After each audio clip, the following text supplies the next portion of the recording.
ਮੇਰਾ ਨਾਮ ਗੁਲਾਮ ਮੁਸਤਫਾ। ਮੈਂ 5 ਮਹੀਨੇ ਹੋ ਗਏ ਮੈਂ ਗੁਰਦੇ ਵਾਸ਼ ਕਰਾ ਰਿਹਾ। ਮੈਂ ਫੈਕਟਰੀ ਕੰਮ ਕਰਦਾ ਪਿਆ ਤੇ ਉੱਥੇ ਸਾਹ ਨਹੀਂ ਸੀ ਆਉਂਦਾ ਤੇ ਤਬੀਅਤ ਖਰਾਬ ਜ਼ਿਆਦਾ ਹੋ ਗਈ ਤਾਂ ਹਸਪਤਾਲ ਲੈ ਕੇ ਆਏ। ਉੱਥੋਂ ਆ ਕੇ ਪਤਾ ਕੀਤਾ ਗੁਰਦੇ ਖਰਾਬ ਹੋ ਗਏ ਨੇ, ਵਾਸ਼ ਕਰਨੇ ਸ਼ੁਰੂ ਕਰਤੇ ਨੇ। ਮੈਂ ਲੈਣ ਵੀ ਮੁਲਤਾਨ ਚੋਂ 100 ਸਕੂਟੀ ਪਵਾਈ ਲੈਂਦਾ ਤੇ ਸਚੋਲਾ ਵੀ ਆ, ਉੱਥੋਂ 100 ਸਕੂਟੀ ਪਵਾਇਆ ਹੈ।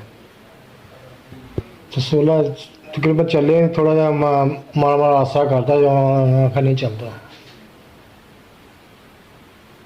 ਸੋਲਾ ਮੈਂ ਸਹੀ ਹੈ, ਲੈਣ ਕਢਾ ਦਾਂਗਾ। ਸੁਣੀ ਚੱਲਿਆ ਲੈਣ ਚੱਲਦੀ ਰਹਿੰਦੀ ਨਹੀਂ ਕਢਾਈ ਮੈਂ ਲੈਣ ਤੇ ਦਰਦ ਤਬੀਅਤ ਬਹੁਤ ਹੀ ਖਰਾਬ ਹੋਣ ਲੱਗ ਪਈ ਹੈ। ਇੱਥੇ ਮੈਂ ਐਮਰਜੈਂਸੀ 'ਚ ਆਇਆ। ਹੁਣ 5000 ਸਚੋਲੇ ਦਾ ਮੰਗਿਆ।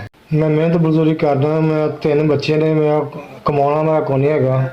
ਸਿਰਫ 5000 ਮੰਗਿਆ। ਮੈਂ ਨਹੀਂ ਦਿੱਤਾ। ਬੜੀ ਮੁਸ਼ਕਿਲ ਕੇ ਫੜਦਾ ਕੇ ਲਿਆਂਦਾ। 10,000 ਰੁਪਏ ਫੜ ਕੇ ਲਿਆਂਦਾ। ਮੈਂ ਵੇਖ ਮੰਗ ਕੇ ਲਿਆਂਦਾ ਕਿਤੋਂ। ਹਰ ਜਗ੍ਹਾ 'ਤੇ ਗਿਆ ਨਹੀਂ ਕਿ ਪੈਸੇ ਬਹੁਤ ਜ਼ਿਆਦਾ ਮੰਗੇ। ਇੰਨੇ ਜੋਗਾ ਮੈਂ ਹੈ ਨਹੀਂ।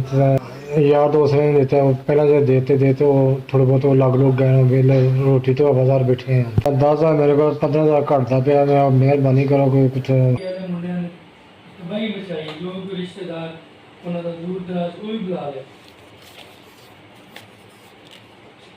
35 ਮਹੀਨੇ ਬਾਹਰ ਆਈ ਮੈਂ 15,000 ਮਦਦ ਕੀਤੀ। ਚੋਲਾ ਵੀ ਬਣ ਗਿਆ। ਤਾਰਾ ਬੱਚਿਆਂ ਨੂੰ ਤੰਦਰੁਸਤੀ ਦੇਵੇ। ਤਾਰਾ ਬੱਚਿਆਂ ਤੰਦਰੁਸਤੀ ਦੇਵੇ। ਤੰਦਰੁਸਤੀ ਦੇਵੇ। ਬੱਚਿਆਂ ਨੂੰ ਸਲਾਮਤ ਰੱਖੇ। ਮੇਰਾ ਜਿਹੜਾ ਕੰਮ ਸੀ ਉਹ ਅੱਗੇ ਮੈਂ ਬਣਾਇਆ ਸੀ ਉਹ ਸਹੀ ਨਹੀਂ ਬਣਿਆ। ਜਿਹੜਾ ਅੱਲਾ ਤਾਂ ਮਿਹਰਬਾਨੀ ਤਾਂ ਮੇਰੀ ਮਦਦ ਕੀਤੀ ਹੈ। ਨੇਕੇ ਕੰਮ ਕੀਤਾ। ਮੈਂ ਚੋਲਾ ਬਣ ਗਿਆ। ਤਾਂ ਬੱਚਿਆਂ ਤੰਦਰੁਸਤੀ ਤੁਹਾਨੂੰ ਦੇਵੇ।